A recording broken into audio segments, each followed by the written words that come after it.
Okay, so I'm about to start our second half of Tuesdays with Morrie. And guys, I have to let you go ahead and have a warning here. Hopefully, because it's Monday and some of you will be a little more focused, you'll actually you'll watch this whole video.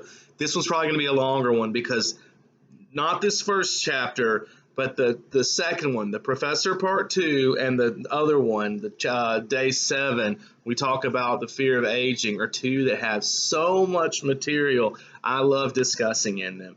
And I'm going to discuss them because the one person who watches the whole video, hopefully it will make a difference for them. I truly believe this book has the power to really, if not today, down the line, something will happen that will make you think back to some of the stuff we find in this book and really, can help give you some perspective. So that's kind of the goal here, is to give you that. All right. So let's start. The first chapter was the sixth Tuesday, where we talk about emotions. Okay. And we get to introduce to a kind of a new person here. I think I made a mistake earlier when I mentioned that I think her name was Connie. Uh, I think I called it Morrie's wife. That's his housekeeper. All right. We actually see his wife Charlotte here, and Charlotte's going to now start taking over more and more as Morrie's kind of on the downhill slide now. But Charlotte, we get some more, and this is what we call indirect characterization. We get that Morrie has asked her to keep working. It's not a financial thing.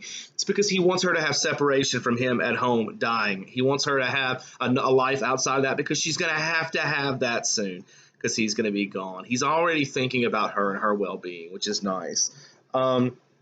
She says something that we're going to hear a lot. She says Morrie's having a hard time today. Now, Morrie's getting into the position of the part of time with this disease where most of us would probably cut off contact with anyone but the most important people to us. He's starting to have trouble taking care of himself at all. In the last chapter we're going to read, there's even a huge section, which I'm not going to really comment on because it's kind of gross to talk about, but where he can't even use the bathroom without a lot of help now. So this is a point where if it's Mr. Morris, not Morrie, I've quit seeing visitors at this point. But he's still seeing them. In fact, this is where he's finding his purpose. His wife points out. She says, you being here, she's talking to Mitch, gives him purpose each day, and that he needs this. All right. She points out that Mitch has had a habit of always bringing food with him, and she points out she opens the fridge and all the food's still there. No one's eating it because Morrie can't eat. He doesn't want to tell Mitch that. He wants him to feel like he's helping. Morrie's such a nice guy. Okay, so then they get into their conversation. This is what I'll keep short. He basically is just telling him how to handle your emotions is to learn to detach from them. And Mitch catches that. He's like, but you had said something about, experiencing life. How do you detach and experience? And he says the key is to experience it quickly and go through it and recognize you're going through it and then step away from it and understand that you don't have to be driven by your emotions. So fear is a thing you can recognize and say, you know what? I'm scared. I understand that. I'm going to choose to stop being scared now. So experience the emotion, understand what you're going through, but don't let it dominate and run your life. And that's really good advice, whether you're dying and you're 78 or whether you're 15 or 16 years old and in perfect health. So, just learning to handle your emotions properly is kind of big. Excuse me. So I think I'm going to just let that chapter alone.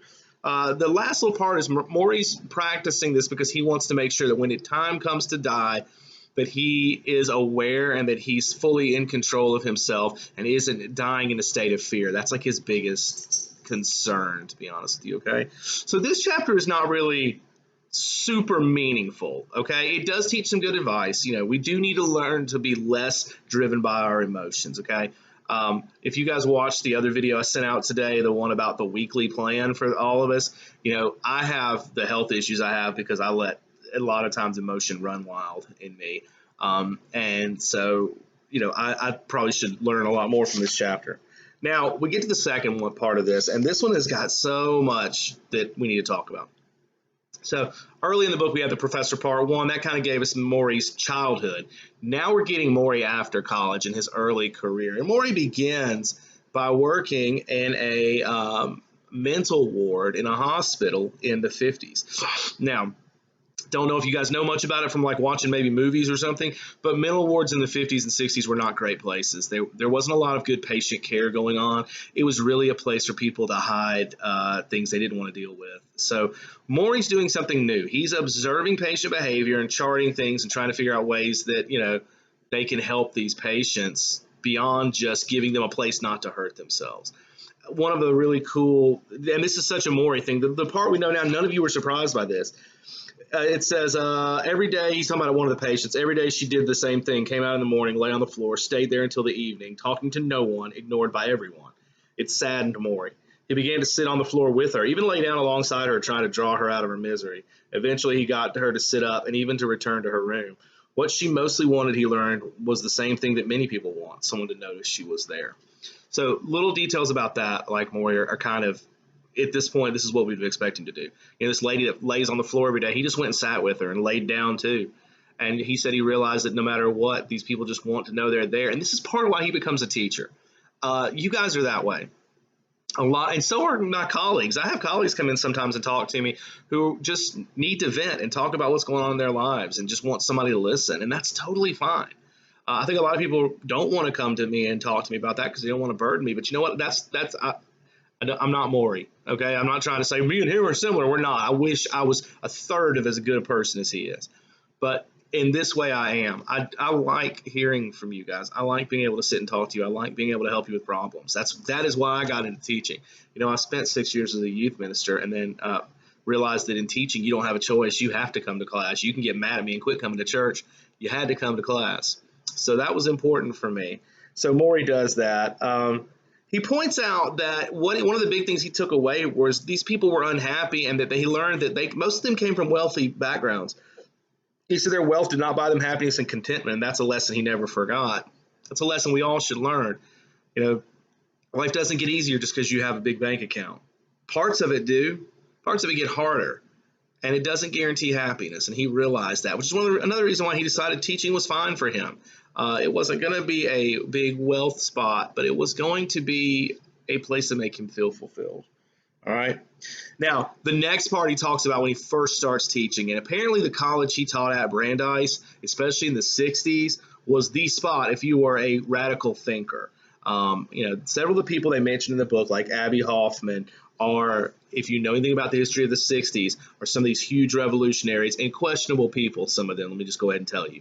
All right. But this was a lot of these more when I say liberal here, I don't mean politically, okay? More of the liberal arts types of colleges, a lot of them got really involved in the politics of the 60s. The 60s was a very tumultuous time. You think about civil rights, but there's also so many other issues going on that, were a hotbed of this very conservative,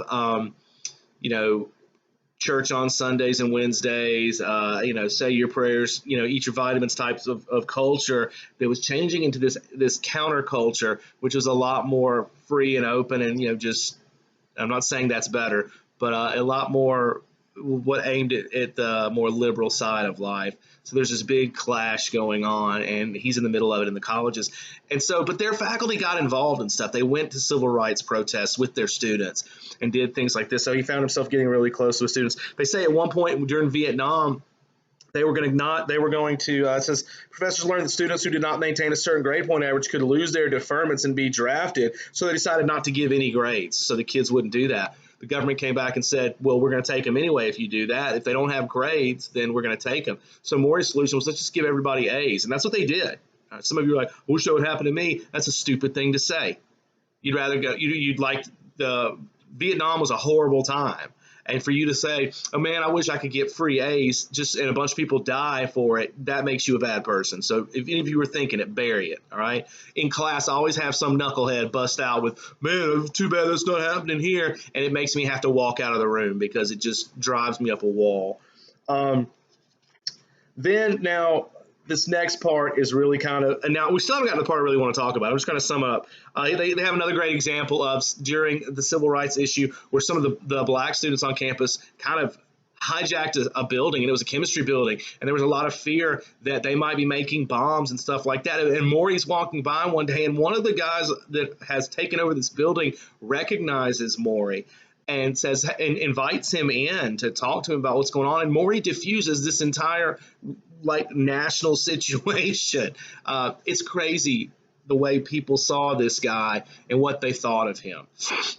He had the respect of all of his students, and it's obvious in this chapter. Now, after that, though, the part I really want to talk about is this last little bit. And guys, I have spent entire class periods talking about this. Okay, so I'm going to try to keep it simple. All right.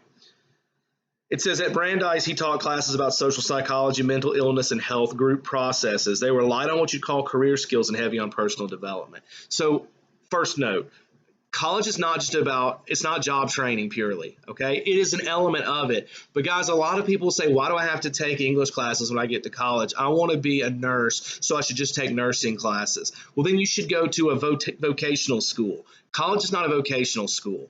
Vocational schools don't make you take all these other things like ethics and history and English. And, you know, if you're an English teacher, math, they don't make you do this well-rounded curriculum. They let you focus on what you're going to do for a living, which is great. There is not a thing wrong with trade schools.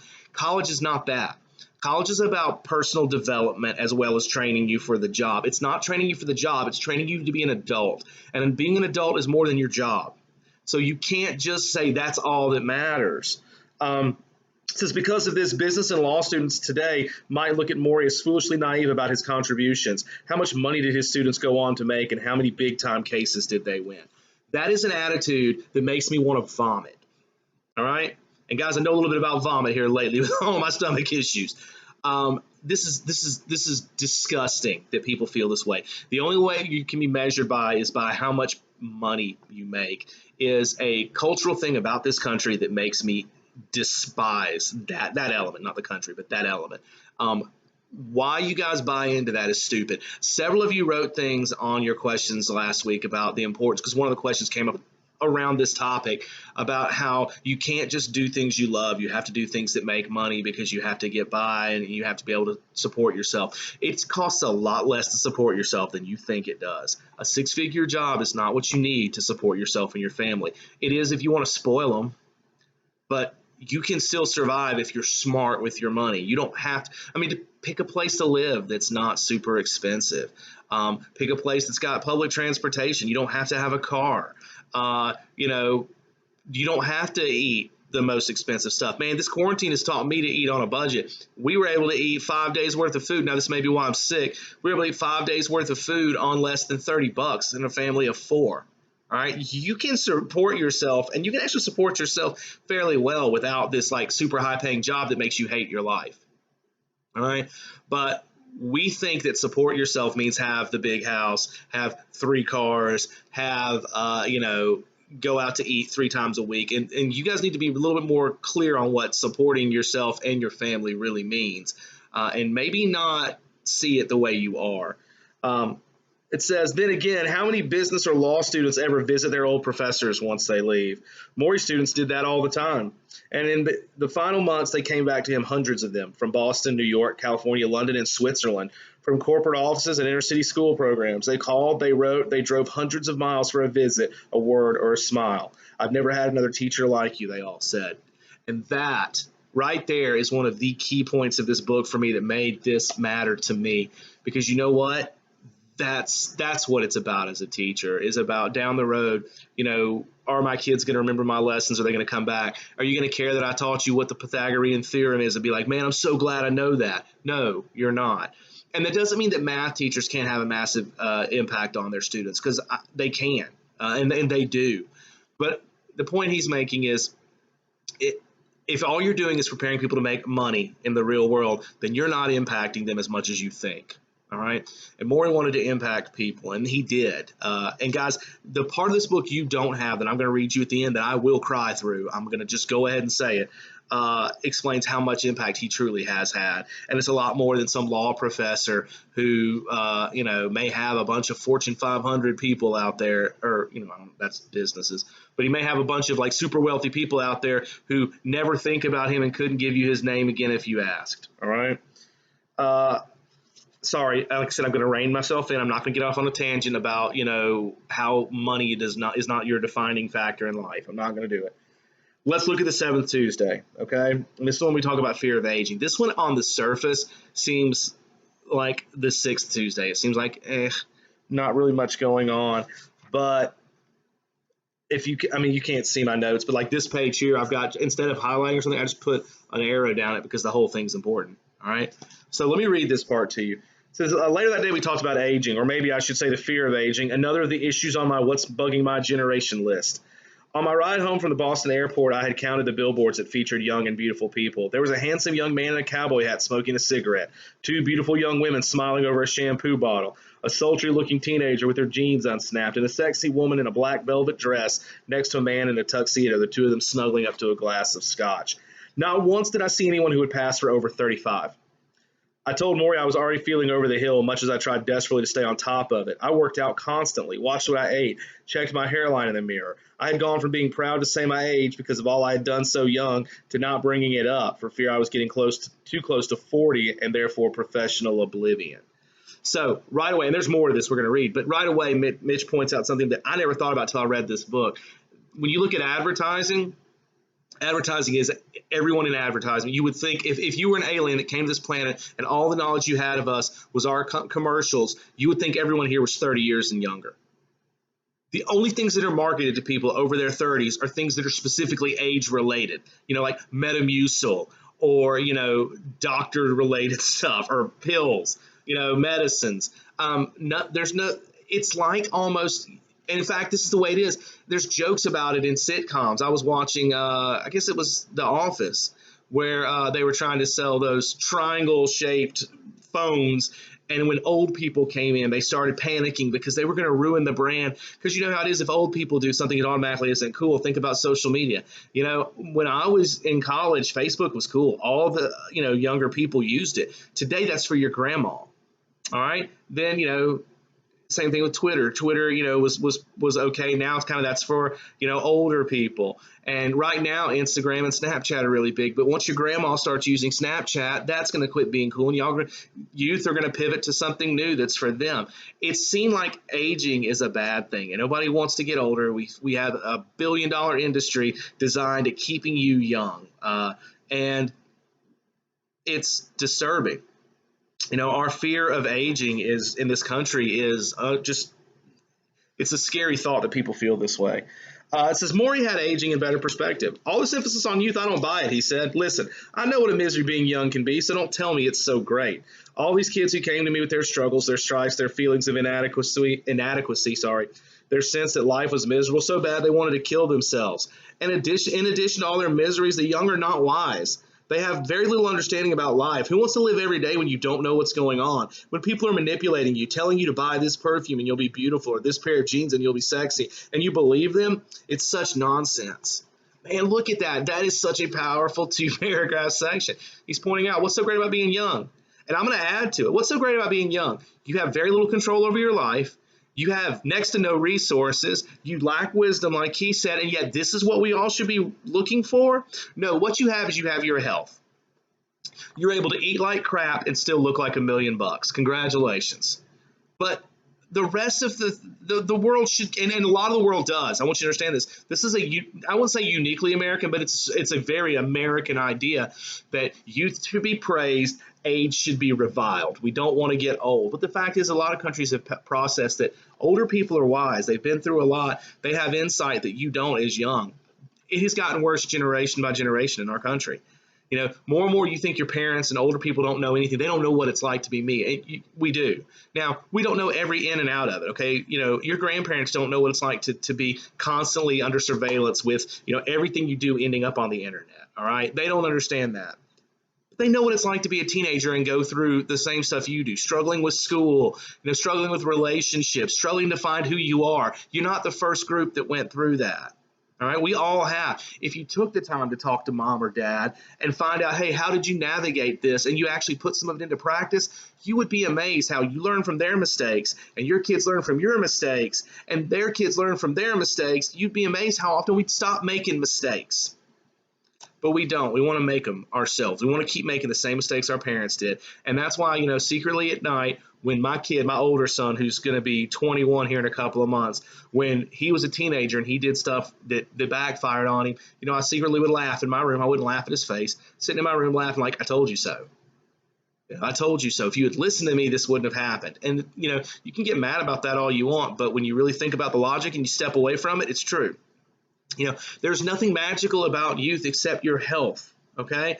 Everything else, what makes something cool? What makes, youth culture cooler than, 35 or 40-year-old culture? Nothing. The media's determined it is. That's it. Let me tell you something. One day you'll be my age and you'll be looking at the stuff you guys think is cool, and you won't think that's the case.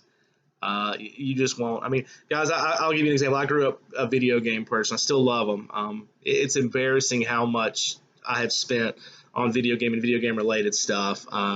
And, I have a 12-year-old who brings me what the cool new games they're playing are, and it just makes me want to fall over it. So it seems so lame to me.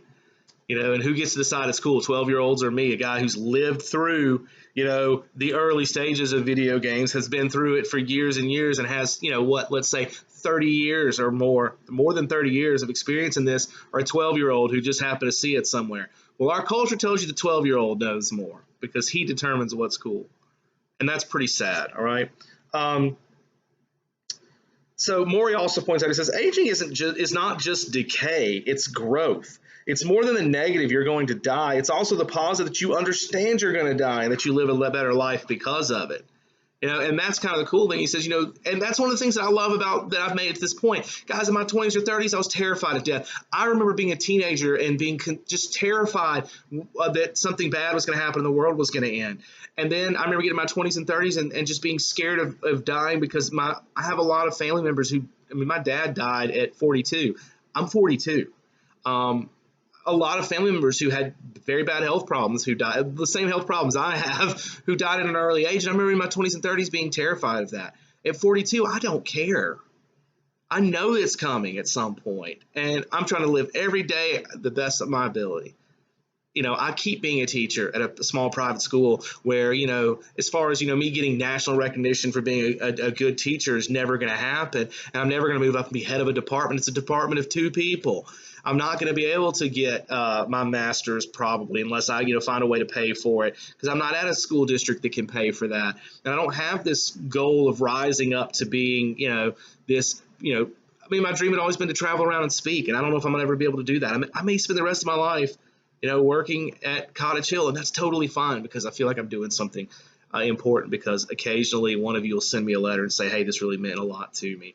And that right there makes it worth it. So, yeah, that fear of death's not a thing for me anymore. So I'm glad. I'm proud of that. He says, yeah, I said, but if aging were so valuable, why do people always say, oh, if I were young again? You never hear people say, I wish I were 65. He smiled. You know what that reflects? Unsatisfied lives, unfulfilled lives. Lives that haven't found meaning. Because if you found meaning in your life, you don't want to go back. You want to go forward. You want to see more and do more. You can't wait until 65. That is wisdom. That is brilliant. And you know what? Back to our last chapter, those people who wish they were young again, you see it a lot with these people with, their big house and their boat that they go to on the weekends, who have their big fancy law career or whatever. And it's because that job's not as fulfilling as they thought it would be, because they did it for money. I know lots of doctors who live unfulfilled lives, and I know some that live very fulfilled lives, okay? The ones who are fulfilled lives are doing this because they wanted to be a doctor, because they wanted to help people, not because they wanted a big house, all right? And Morrie's pointing that out. Most of us in America don't have fulfilling lives because we aren't doing what we love.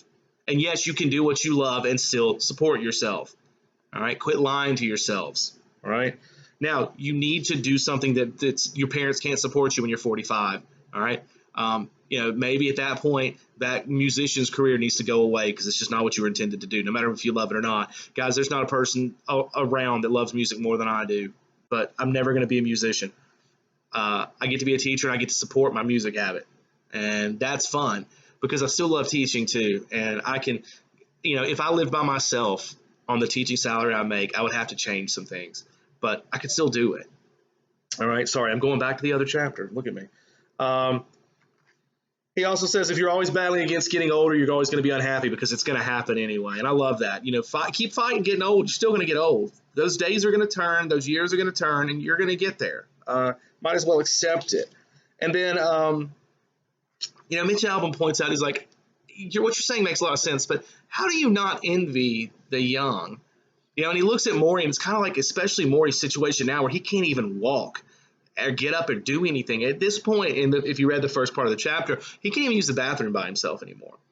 And he's like, how do you not envy the young when you're like that? And this is what he points out. This is just so much wisdom in this book. It's impossible for the old not to envy the young, but the issue is to accept who you are and revel in that. This is your time to be in your 30s. I had my time to be in my 30s. Now it's my time to be 78. That paragraph made a huge difference to me when I read it the first time, because this is the first time I taught this book. I was in my late 30s, and I was staring down the barrel of 40, and I had hit that disappointment point in my career where I realized I wasn't like, you know, a young teacher anymore, and I wasn't at the point where, you know, people were like, man, you've done so much, you know, and you've impacted so many lives, and you're only 30. You know, now I was about to be 40, and I was at that point where, you know, your career kind of hits this peak, and now it's like, when's it going to start going down? When am I going to stop being the teacher people like? When am I going to start becoming that old guy that, you know, the kids make fun of in the hallway? So I started worrying about that and stressing, and I kept looking at some of the new teachers that would come into Cottage Hill, like Miss Martin when she came in, and I was like, you know, all the kids like relate to her and all like her, and, you know, I'm just, you know, Grandpa Morris now, and I missed those days, and I got resentful, not towards her, that's not her fault, but I got resentful just in general about it. But I read this chapter, and it made me realize that, you know what, I had those moments. When I taught public school, I was that teacher. You know, I had a different relationship with my students then because I was closer to their age than I am now. And, you know, we were a lot closer after they graduated because, you know, we would actually spend time together. Today, you know, even though I have some students who'll come and spend time with me, I still can't help that I'm your parents' age, and I'm never going to have that same spot. But now I'm your parents' age, and I have this new ability to be a mentor that I didn't have when I was in my 20s, and I've accepted that. And I've learned that now it's time to be 42, and that's okay. Being 42 is awesome in a lot of ways. The health part is not so cool, but a lot of ways it's really good. And Morrie ends with, he says, how can I be envious of where you are? I've been there myself. You know, it's hard to be envious of something you've had. Envy is about jealousy towards something that you don't have. I was in my teens like you guys. I enjoyed those years. I enjoyed my 20s. I enjoyed my 30s. And you know what? I plan on enjoying my 40s. And I plan on getting everything I can out of them. And hopefully there's more to come. All right. So, guys, I apologize. We are right at 27 minutes. This isn't the longest video I've made, but and I didn't really get to talk about all I wanted to either. So just as we go away from this, what I want you to do is I want you to think about careers. I want you to revisit that thought that I asked you to have earlier. And, guys, those of you who wrote down that you know, you can't just pick things you love. You have to, you know, in our culture, you have to make this money so that you can do your job, which is to support your family and blah, blah, blah. That's fine. Okay. I'm not trying to change your opinion about that. I'm not trying to get you to become some sort of hippie that decides I love trees, so I'm going to go live in the woods and never be around people because it's what I love. I'm not trying to make you into that. Okay. I don't want you to be me. What I am trying to tell you is to don't buy it. Morrie talks about not buying into cultural things that aren't true. And our culture tells you that you have to have all of this stuff to be successful. And I want you to know that's not true. God has designed each of us with a passion and a talent that overlap. Okay. Now, so if you've ever seen a Venn diagram, it's the two circles that kind of overlap.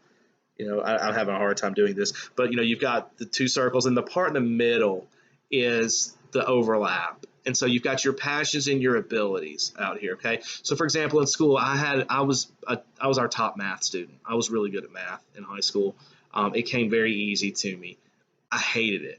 It was an ability. It was not a passion. So it's definitely far out here in this one circle. I had a passion for music and a passion for sports. I did not have a talent for either. So those are out here. Those areas are not areas I need. They're areas I can enjoy, especially the passions. I can enjoy them. I spend a lot of the little bit of extra money I have on music-related stuff. I still buy CDs because I like seeing them stacked up and I like holding them. I buy records for the same reason. I have a whole stack of records that I've never even played because my record player's rinky dink. I don't want it to scratch them up, but I love looking at them. I love holding them. I love the way it makes me think. I love going to listen to bands play when I've never heard of them, just the environment, to sit there and be around other music fans. But I'm not going to make a career out of it because I'm a terrible musician. A terrible musician. I'm a hack if you've ever seen one. But I have a talent for writing, and I love writing. So that was right in that middle area. And there were several options I had there. You know, if money was such a big deal, I could have tried to become a writer. I could have gone and gotten a job working for a company and working as a technical writer. There's a lot of things I could have done that made money, but I also had a passion that I discovered in college for people and being able to help people. And I figured I could take all those things and let them overlap. And I don't have very many days where I hate my job. I mean, there's days that happen, and there are days that I have a bad interaction with the student or something doesn't go my way job wise. But you know what? The next day I get up and I like my job again. And like I told Mitzi, 5 days out of 5 days, 4 of them I come home happy. That's 80% of the time. Most people don't have that. So, you know, don't lie to yourself and tell yourself that you can't do what you love. God blessed you with that ability. All right. He gave you that passion for a reason. And maybe it is just for a hobby, but maybe it's a career. You need to look at what your abilities are as well and think about where those areas overlap. And some of you, it's going to be being a doctor. Some of you, it's going to be a lawyer or an engineer. But some of you, it's going to be a teacher or a social worker. Some of them are going to make more money than others. By the way, our culture's got that scale screwed up too. Social workers should make a lot more money than they do. Social workers should make a lot more money than an NBA basketball player should, because they're putting in something that matters. NBA basketball players do not matter. They don't. Okay? I'm sorry. They don't. That's entertainment. A person who's out there making, you know, helping and stepping in and advocating for kids who can't advocate for themselves, that matters. And they should be making, you know, exponentially more than they make. All right? So as we're closing out, think about, you know, talents and abilities that you have, and then look for where they overlap. And you know what? 10th graders, I'm going to have you again next year. I mean, God willing, hopefully that's going to happen. I'm going to have you guys next year, and you know what? We're going to talk about this face to face individually. And we're going to look at some of you are going to sit here and go, I don't have any talents, and that's not true. God did not make you without talents, and God did not make you without passions. Now, you're young right now, and it's hard to see some of that stuff because right now you still are, you know, a lot of you are still very self-driven and selfish, and you haven't gotten to start looking at what can I offer the world. But it's there, I promise you, every one of you. And we're going to find it within the next 2 years. And we're going to get you on that path to doing something you love, okay? I'm assuming there might be one of you still watching to hear it 32 minutes, so I need to shut up. All right, so I'm going to stop here. And I'm going to go back and start grading last week's work, trying to anyway. So I love you guys. Making these videos is helping me out a lot. This is like one of the few times I feel good is when I get to do this. So and it helps me forget all the other physical issues I'm having right now, and this is really helpful. So thank you for letting me have this time with you, those of you that are watching it. All right. You guys stay safe and sane. I love you, and I will see you tomorrow morning when we talk about the next round of Morrie sayings.